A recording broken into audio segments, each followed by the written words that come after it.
Professional अकाउन्टले चाहिँ management information सिस्टमको के नलेज नै गेन गरेको हुन्छ होला। यदि मैले एसीसीए क्वालिफिकेसन नगरेको भएर अरू कुनै एकाडेमिक क्वालिफिकेसन मात्रै हुन्थ्यो भने कहाँ म कहीँ न कहीँ चाहिँ मेरोमा केही मैले चाहिँ कहीँ लुज गरेँ कि कहीँ चाहिँ म अगाडि बढ्न गाह्रो हुन्छ कि भन्ने लाग्थ्यो। एज एन एसीसीए मेम्बर चाहिँ how is the job scope in Middle East भनौँ न? सीए भन्दा चाहिँ अलिक नम्बर बेस्ड अब पहिलेदेखि अनि त्यो म्याथमेटिक्स र एकाउन्ट बेसमा त्यो नम्बरैकै गेम होला, नम्बरै हो, नम्बर जानेपछि त त्योभन्दा अगाडि छैन होला भन्ने मेरो चाहिँ पर्सेप्सन थियो।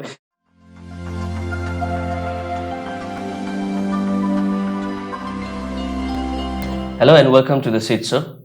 Today, on this second episode of second season, we've got an exciting ACCA member with us. His name is Bishal Pantha. Welcome to the show, sir. Thank you very much. So to start with, अलिकति हजुर ACCA member भएको नाताले चाहिँ हजुरको ACCA भन्नु पढ्दादेखि अहिलेसम्मको जुन जर्नी छ त्यो बारेमा अलिकति बताइदिनु सर।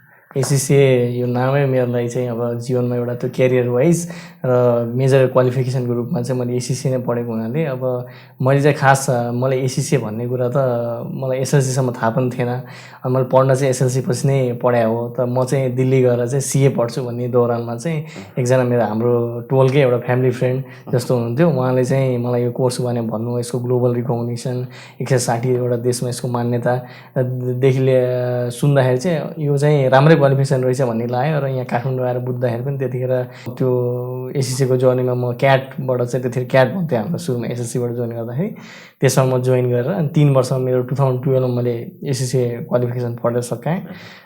2013मा म मेम्बर भएँ। अनि त्यसपछि क्यारियर वाइज कुरा गर्दा सुरुमा मैले इन्टर अडिटमा एउटा फाइनेन्स कम्पनीमा काम गरेको थिएँ। त्यसमा मैले 3-4 वर्ष त्यो इन्टर अडिट डिपार्टमेन्ट, त्यसपछि ब्रान्च ब्याङ्किङमा काम गरेर त्यसमा सुरुवात गरेँ भने त्यसपछि फेरि म दुबई गएर चाहिँ 2 वर्ष एउटा ट्रेडिङ कम्पनीमा एज एन एकाउन्टेन्टको रोलमा चाहिँ मैले त्यहाँ बिताएँ। त्यो एक्सपिरियन्स पनि मेरो लागि राम्रै भयो। त्यसपछि फेरि while coming back to Nepal म चौधरी ग्रुपमा एज ए इन्टर अडिटर म काम गरेँ। त्यसपछि त्यहाँ काम गरिसकेपछि फेरि म ब्याङ्किङ सेक्टरमा अहिले एराउन्ड 4 इयर्स जति हुन लाग्यो म ब्याङ्किङ सेक्टरमा आबद्ध छु अहिले। हजुर।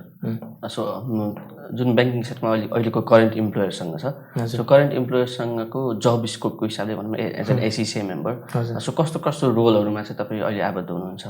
मेरो अहिले करेन्ट रोल चाहिँ म अहिले ज्योति विकास ब्याङ्कमा एसोसिएटेड छु। म त्यहाँ चाहिँ एउटा बजेटिङ, प्लानिङ र एमआइएस डिपार्टमेन्टको हेडको रूपमा चाहिँ म त्यहाँ कार्यरत छु। मोर देन 2 इयर्स भयो मेरो त्यहाँ। र मेरो त्यहाँ रोल भन्नुपर्दा चाहिँ यो ब्याङ्कको चाहिँ अब आगामी प्लानिङहरू, क्यापिटल फन्ड म्यानेजमेन्टकादेखि लिएर अब अगाडि ब्याङ्कको कसरी जान्छ त्यो वेमा चाहिँ हामीले चाहिँ के कन्ट्रिब्युसन गर्न सक्छौँ, रिपोर्टिङमा चाहिँ के छ हाम्रो भन्ने कुरा चाहिँ त्यसमा मैले हेर्छु। र एमआइएस ओभरअल चाहिँ इन्फर्मेसन सिस्टम जुन त्यो अर्गनाइजेसनको चाहिँ इन्फर्मेसन फ्लो कसरी हुन्छ भन्ने कुरामा चाहिँ त्यसको मेरो डाइरेक्ट इन्भल्भमेन्ट भएको हुनाले त्यसैमा म इन्भल्भ छु अहिले। सो आई थिङ्क डिफ्रेन्ट भनौँ न एउटै जब रोल भए पनि डिफ्रेन्ट सेक्टरमा अब डिफ्रेन्ट एरियाजमा चाहिँ तपाईँको इन्भल्भमेन्ट छ। सो त्यो हिसाबले भनौँ न एमआइएसको कुरा निकाल्नु भयो, प्लस तपाईँको फाइनेन्सियल प्लानिङ, बजेटिङको कुराहरू आयो। सो जुन एसीसीए क्वालिफिकेसन गर्नुभयो त्यो एसीसीए क्वालिफिकेसनबाट सिकेको कुराहरू, जुन गेन गरेको कुराहरू चाहिँ त्यो जब रोलमा चाहिँ कतिको रेलेभेन्ट छ भन्ने कुरा चाहिँ? एकदम 110% भन्छु म त रिलेभेन्ट छ। किन भन्दाखेरि जस्तो अब हामीले पढ्दाखेरि पनि एसीसीएको किन डिफ्रेन्ट लेभल हुन्थ्यो हाम्रो, fundamental level, professional level, introductory level. अब त्यसमा फन्डामेन्टल लेभलमा सिकेको कुराहरू फाइनेन्सियल म्यानेजमेन्टदेखि लिएर हामीले फाइनेन्सियल रिपोर्टिङका पेपरहरू पढ्नु पर्थ्यो त्यहाँ। अनि पछि प्रोफेसनलमा पनि यो बिजनेस एनालाइसिसदेखि कर्पोरेट रिपोर्टिङ, यो पर्फर्मेन्स म्यानेजमेन्टका विषयहरू पढ्नु पर्थ्यो। त्यो विषयहरू चाहिँ अहिले आएर हेर्दाखेरि जुन प्लानिङ, फोरकास्टिङ गर्दा कस्ता टेक्निकहरू युज गर्नुपर्छ, बजेट बनाउँदाखेरि कस्तो टेक्निकहरू हुन्छ, सबै खालका बजेटिङ मेथड्सहरू एबिसी बेस्ड भयो, इन्क्रिमेन्टल बजेटिङ, त्यो कुराको चाहिँ डाइरेक्ट रेलिभेन्स म यहाँ पाउँछु। अनि फाइनेन्सियल रिपोर्टिङ त अहिले नेपाल पनि अब एनएफआरएस बेस्ड भनेको जुन आइएफआरएसमै चाहिँ आधारित छ, त्यो नै हामीले नै मलाई लाग्छ कि एसीसीले नै पहिला सुरुमा चाहिँ पढायो। सीएहरू त पछि नै यसमा चाहिँ भएको हुनाले चाहिँ त्यो डाइरेक्टली नै म रिलेभेन्ट देख्छु यसमा चाहिँ। सो जुन एमआइएसको कुराहरू भयो, म्यानेजमेन्ट इन्फर्मेसन सिस्टम, नर्मली चाहिँ अब प्रोफेसनल अकाउन्टले चाहिँ म्यानेजमेन्ट इन्फर्मेसन सिस्टमको के नलेज नै गेन गरेको हुन्छ होला भन्ने हिसाबले चाहिँ हेर्नुभयो भने चाहिँ एसीसीएमा पनि त्यो म्यानेजमेन्ट इन्फर्मेसन सिस्टम को धेरै कुराहरू छन्। अनि त्यो कुराहरू चाहिँ कतिको रेलेभेन्ट छ म्यानेजमेन्ट इन्फर्मेसन सिस्टमको कन्टेक्स्टमा चाहिँ? एकदम छ। एमआइएसको हामीले जस्तो त्यो भन्छौँ नि एउटा चाहिँ कोअर्डिनेटेड फर्म हुन्छ, जस्तो हरेक सिस्टम डिपार्टमेन्टहरूले चाहिँ कोअर्डिनेटेड एउटा चाहिँ म्यानेजमेन्ट इन्फर्मेसन सिस्टम हुन्छ भनेर हामीले मलाई लाग्छ मैले T2मा, त्यसपछि F5मा पनि त्यसको रेलिभेन्स पाउँछु होइन। त्यो पढ्दाखेरि चाहिँ त्यसमा कसरी चाहिँ त्यो इन्फर्मेसन जेनेरेट हुन्छ, त्यो तल्लो लेभलमा त्यसलाई चाहिँ थ्रु वान डोर सिस्टम चाहिँ एउटै डिपार्टमेन्टबाट एउटै वेबाट चाहिँ जुन पनि डिपार्टमेन्ट जुन पनि ब्रान्चमा त्यो इन्फर्मेसन चाहिन्छ अर्गनाइजेसनमा त्यसलाई हामीले नै हाम्रै डिपार्टमेन्टमा फ्लो गर्ने हुनाले त्यो इन्फर्मेसन जुन मैले एसिसीबाट लर्न गरेँ त्यो चाहिँ डाइरेक्टली नै रिलेभेन्ट हुन्छ यहाँ। हजुर सो हजुर धेरै डिफ्रेन्ट सेक्टर्सहरूमा चाहिँ काम गरिसक्नुभएको छ, ट्रेडिङ होस्, म्यानुफ्याक्चरिङ, सर्भिस इन्डस्ट्रीमा। सो डिफ्रेन्ट सेक्टरमा चाहिँ काम गर्दा चाहिँ भनौँ न एसिसीमा गेन गरेको कुरा भनौँ न चौधरी ग्रुपमा काम गरेँ भन्नुभएको छ, अहिले तपाईँको करेन्ट इम्प्लोयर प्लस ट्रेडिङ कम्पनीमा काम गरिसक्नु भएको कारणले गर्दा चाहिँ डिफ्रेन्ट एरियाजमा चाहिँ जब गर्दा चाहिँ भनेको प्रत्येक एरियाजमा चाहिँ रेलेभेन्ट हुने हिसाबले चाहिँ एसिसी क्वालिफिकेसन छ, त्यसको लागि अलिकति प्रश्न पारिदिनुहोस् न प्लिज। एकदम यो चाहिँ अब हामीले पढ्दाखेरि नै एउटा प्रोफेसनल एकाउन्टेन्सी बडी जसले चाहिँ अब सबै सेक्टर जुन पनि सेक्टरमा तपाईँ जान चाहनुहुन्छ त्यसको लागि चाहिँ तपाईँको नलेज चाहिँ पहिलेदेखि नै तपाईँलाई अवेर बनाएर राखेको हुन्छ, किनभने हाम्रो कोर्सको डिजाइनै यसरी गरेको हुन्छ कि तपाईँ यस्तो डाइभर्स सेक्टरमा डाइभर्स रोलमा चाहिँ तपाईँले म्यानेजर हुनुहोस्, तपाईँ एकाउन्टेन्ट हुनुहोस्, तपाईँ सुपरभाइजर हुनुहोस्, तपाईँ एउटा कस्ट एकाउन्टेन्ट भएर मात्रै काम गर्नुहोस्, अथवा तपाईँ फाइनेन्सियल एकाउन्टेन्ट भएर काम गर्नुहोस्, अथवा फाइनेन्सियल कन्ट्रोलर भएर काम गर्नुहोस्, एउटा ब्रान्चको म्यानेजर भएर चाहिँ लिडरसिपको रोलमा काम गर्नुहोस्। हाम्रो यो जुन कोर्सको स्ट्रक्चर छ त्यसमा सबै कुराको चाहिँ म देख्छु कि पर्फर्मेन्स म्यानेजमेन्टदेखि फाइनेन्सियल रिपोर्टिङदेखि लिएर बिजनेस एनालाइसिसमा र लिडरसिपको मोटिभेसनको कुराहरू चाहिँ यसमा हामीले पढ्नुपर्ने हुन्छ होइन। अनि त्यो कुराहरूले गर्दाखेरि चाहिँ यो सबै सेक्टरमा म काम गर्दाखेरि मलाई के लाग्यो भने यदि मैले एसिसी क्वालिफिकेसन नगरेको भएर अरू कुनै एकाडेमिक क्वालिफिकेसन मात्रै हुन्थ्यो भने कहाँ म कहीँ न कहीँ चाहिँ मेरोमा केही मैले चाहिँ कहीँ लुज गरेँ कि कहीँ चाहिँ म अगाडि बढ्न गाह्रो हुन्छ कि भन्ने लाग्थ्यो। तर यो एसिसी कन्फिडेन्स चाहिँ एउटा एसिसी क्वालिफिकेसन चाहिँ मेरो लागि एउटा कन्फिडेन्स बुस्टर कि मसँग मैले यो नलेज गेन गरेछु भनेपछि म चाहे म्यानुफ्याक्चरिङ होस्, चाहे ट्रेडिङ होस्, चाहे सर्भिस होस्, म जहाँ पनि आफूलाई प्रुभ गरेर देखाउन सक्छु जस्तो लाग्छ र मैले गरिरहेको छु पनि जस्तो लाग्छ अहिलेसम्म।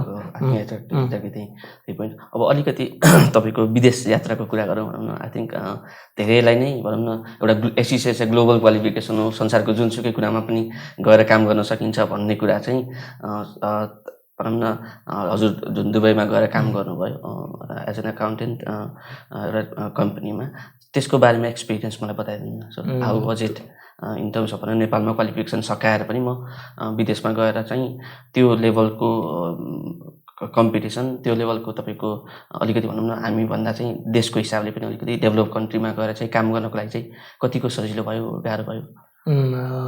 एक्सपिरियन्स चाहिँ मेरो एकदम मलाई चाहिँ मेरो क्यारियरमा चाहिँ एउटा माइलस्टोनै भन्छु म चाहिँ। त्यो एचिभमेन्ट चाहिँ त्यो 2 वर्ष मैले हुनलाई त्यो पर्पोजली चाहिँ म गएको थिएन त्यहाँ, सर्टेन कन्डिसनहरूले गर्दाखेरि म त्यहाँ पुगेको थिएँ। र त्यो जाँदाखेरि चाहिँ त्यहाँको एक्सपिरियन्स भन्नुपर्दा अब एसिसी हुने बित्तिकै किनभने हामीले एउटा प्रोफेसनल एकाउन्टेन्ट हो, त्यहाँ अरू प्रोफेसनल एकाउन्टेन्सी बडी पनि हुन्छ, सिपिए भन्छ, अब अरू त्यो सिएनए पनि त्यहाँ हुन्छन् होइन। अब तिनीहरूको कन्टेम्पोरेरी लेभलमा आउँदाखेरि चाहिँ मैले के पाएँ भन्दा मिडल इस्टमा चाहिँ एसिसीको राम्रो रेपुटेसन रहेछ, किनभने एसिसीले नै तपाईँको त्यहाँको उनीहरूको आफ्नो चार्टर्ड एकाउन्टेन्सी बडी नहुँदाखेरि चाहिँ एसिसीले गर्दा त्यहाँ इस्टाब्लिस गरेर एसिसीकै मेम्बरहरूले चाहिँ त्यहाँको बडी इस्टाब्लिस गरेर रहेछ। र म पनि त्यहाँ गएर मलाई चाहिँ एउटा रेस्पेक्टको वाइज पनि एसिसी हुने बित्तिकै कुनै पब्लिक इभेन्टमा जाँदाखेरि पनि त्यसको रेस्पेक्टको वाइज त एकदम राम्रो थियो, किनभने त्यहाँ तपाईँको अब एमिरेट्स आइडी एउटा हुन्थ्यो होइन, त्यो पाउने बित्तिकै तपाईँले त्यहाँको चाहिँ युएसिए भनेर त्यहाँको बडीको मेम्बर हुन पाइहाल्नुहुन्थ्यो। र त्यसमा चाहिँ अर्गनाइजेसनको कुरा गर्दाखेरि पनि अब कल्चर वाइज चाहिँ किनभने नेपालमा हामी एउटा कल्चरमा हुर्केर आएको हुन्छौँ होइन, त्यहाँ युएमा त्यसको कल्चर अर्कै छ र त्यो टफनेस स्ट्रङ अर्गनाइजेसन कल्चर जुन कहिले म नेपालमा काम गर्दा के हुन्छ त अलिकति क्याजुअल छौँ क्या हामी समाउ होइन। त्यो हिसाबले चाहिँ तपाईँलाई अलिक टफन अप गर्नलाई चाहिँ त्यसले एकदम त्यो इन्भाइरोमेन्टमा काम गर्नलाई चाहिँ त्यो बनाउँछ तपाईँलाई त्यसले म्याच्योर। तर नलेज वाइज एक्सपिरियन्स वाइज चाहिँ तपाईँले एसिसीमा पढाएको कुरा इक्वली रेलिभेन्ट हुन्छन् त्यहाँ। र मैले काम गर्दाखेरि चाहिँ म एसिसी भएर त्यहाँ चाहिँ डोमिनेट भएको त्यस्तो चाहिँ मलाई कहिले पनि लागेन, किनभने म एकदम मजाले त्यो टेबल वर्कमा चाहिँ काम गरेर मैले आफूलाई प्रुभ गर्न त्यहाँ सकेँ जस्तो लाग्छ। त्यही हो कि अर्गनाइजेसन कल्चर चाहिँ अलि यहाँभन्दा चाहिँ टफ र स्ट्रङ चाहिँ छ, त्यसमा चाहिँ पर्सनल्ली आफूले चाहिँ बिल्ड गर्नुपर्छ र एसिसीले त्यसमा सपोर्ट गर्छ। भन्नाले भनौँ स्किल्स र तपाईँको एक्सपर्टिजको हिसाबले भनेको गेन गरेको नलेज चाहिँ त्यति धेरै डिफ्रेन्स होइन, so it is very relevant.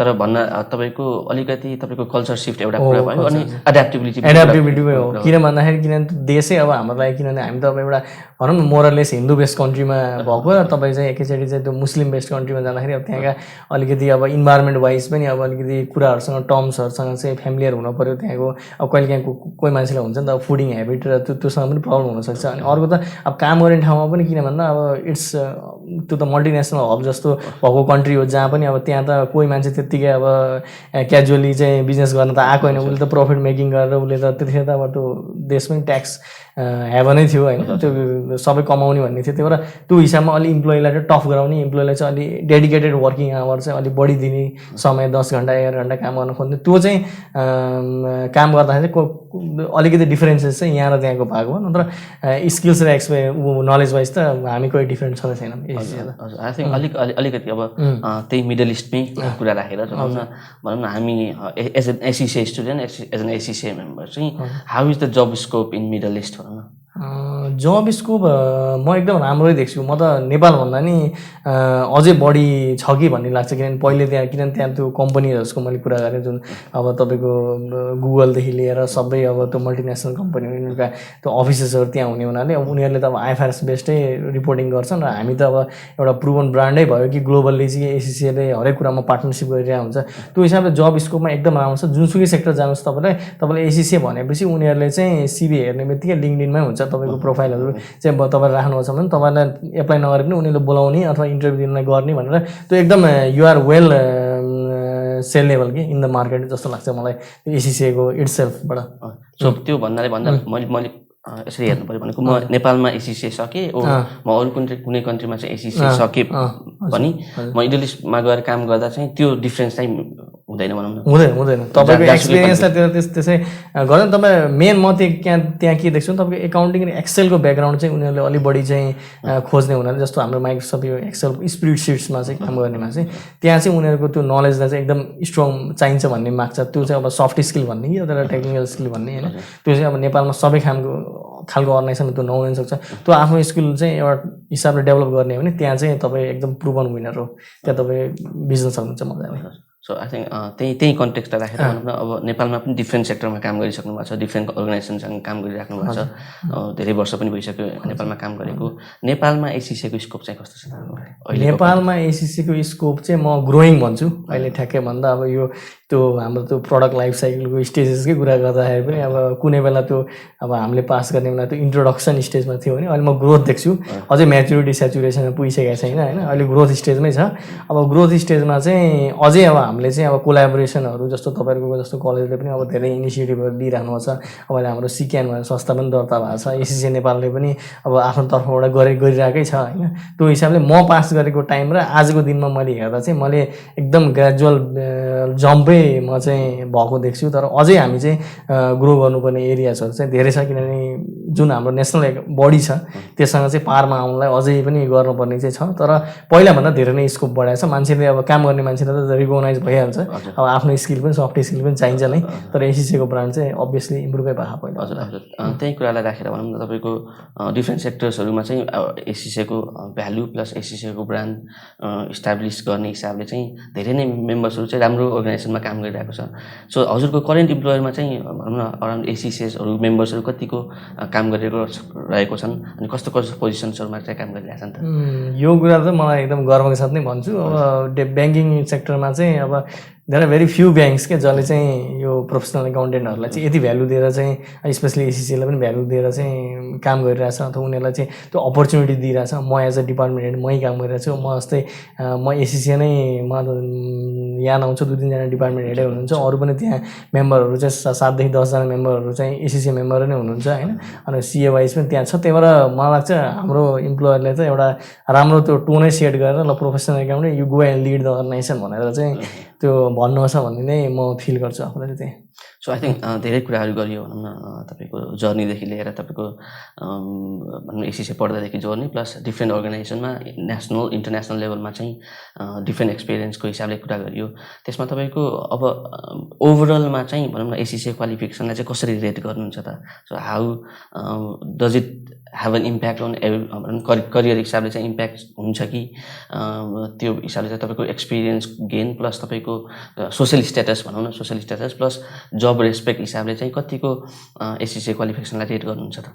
ACC क्वालिफिकेसनलाई मैले त सुरुमा बुझाए पनि अब मान्छेको अलिकति फरक हुन्छ। सुरुमा अब बढी मैले चाहिँ अब सिए भन्दा चाहिँ अलिकति नम्बर बेस्ड, अब म अलि म्याथमेटिक्समा पनि कडा मान्छे पनि हो पहिल्यै। अनि त्यो म्याथमेटिक्स र एकाउन्ट बेसमा त्यो नम्बरैकै गेम होला, नम्बरै हो, नम्बर जानेपछि त त्योभन्दा अगाडि छैन होला भन्ने मेरो चाहिँ पर्सेप्सन थियो तर एसीसी पढ्दाखेरि मलाई के होइन यो चाहिँ नम्बर होइन दिस इज बियोन्ड नम्बर्स कि you have to put logic into it किनभने तपाईँले त्यो नम्बरलाई चाहिँ कसरी एक्सप्लेन गर्नुहुन्छ कसरी लजिकल्ली चाहिँ तपाईँले डिफेन्ड गर्नुहुन्छ कसरी तपाईँको त्यो नम्बरले चाहिँ के बताइरहेको छ त्यसको चाहिँ इम्प्याक्ट के पर्छ अर्गनाइजेसन भन्ने कुरामा चाहिँ बढी यसले एसीसीले स्टडी गर्ने हुँदा मलाई लाग्छ कि एसीसी भइसकेपछि एसीसी क्वालिफिकेसनले चाहिँ तपाईँलाई के दिन्छ भन्दाखेरि चाहिँ नलेज बेसमा तपाईँलाई चाहिँ कम्पोजिट प्याकेज भन्छु म नम्बरको पनि तपाईँलाई नलेज छ तपाईँको चाहिँ स्किल्स डेभलपमेन्टमा भयो त्यसपछि ओभरअल अर्गनाइजेसनल इम्प्याक्टहरू कल्चरका कुराहरूमा पनि सबै पढाउने हुनाले तपाईँलाई चाहिँ यसले चाहिँ एउटा चाहिँ भन्छ नि त्यो गाडीमा चाहिँ त्यो ड्राइभरले चाहिँ कुदाउनलाई चाहिँ